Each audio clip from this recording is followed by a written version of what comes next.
নমস্কার, কেমন আছেন সবাই? বাংলাদেশি মেয়ে ইন্ডিয়ান বউয়ের ব্লগে স্বাগত সবাইকে।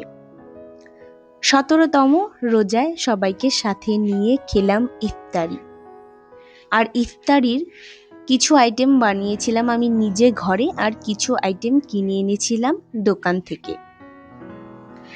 বাংলাদেশে মেজরিটি পপুলেশন মুসলিম, তাই ছোটবেলা থেকে এই বয়স পর্যন্ত আমার এই ধর্মীয় বিশ্বাসের বন্ধু বান্ধবী বেশি ছিল, এখনো আছে। আর এর মেজর কারণ মনের মিল, মায়া, বিশ্বাসের কোনো ধর্ম হয় না আমি বলে মনে করি। স্কুল জীবন থেকে কলেজ জীবন পর্যন্ত আমার বন্ধুর তালিকায় বা বান্ধবীর তালিকায় ছিল ম্যাক্সিমাম মুসলিম ধর্মের বন্ধু বান্ধবী, বা এখনো আছে। তাদের সাথে খাওয়া দাওয়া, ঘোরাঘুরি, আড্ডা সবই ছিল বলা যায় এক আড্ডা। আর এভাবেই আমার দিনগুলো কেটেছে। এখন যদিও একটু দূরে আছি, তবে অনেকের সাথেই কথা হয়। আর এভাবেই আমার মনে হয় কাটানো উচিত। এবার আসি আমার ইফতারির আইটেমে।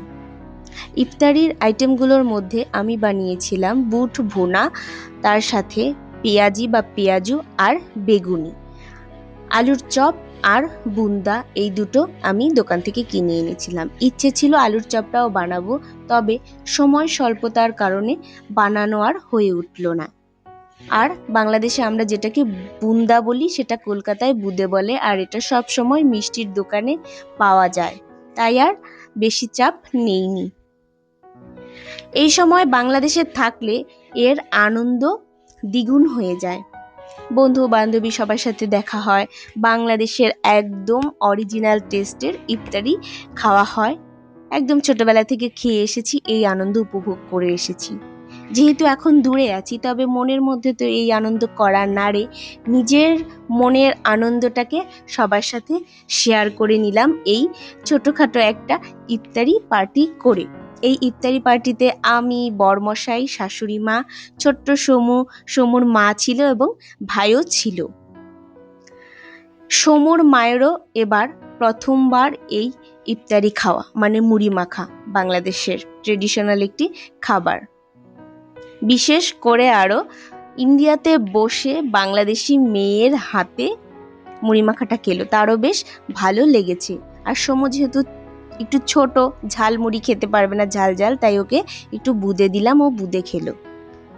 শাশুড়ি মারও বেশ ভালোই লাগে, আগের বছরও খেয়েছে। এবছর দিয়ে আমি দুবার এই ইফতারি ঘরে বানালাম। তবে বাংলাদেশে বিয়ের পর যেবার যাই, সেবার রোজার সময় গিয়েছিলাম। বরমশাই বাংলাদেশে গিয়ে একদম বাংলাদেশের অরিজিনাল টেস্টের ইফতারি খেয়ে এসেছে। তারপর থেকে সে নিজেও ফিদা হয়ে গেছে।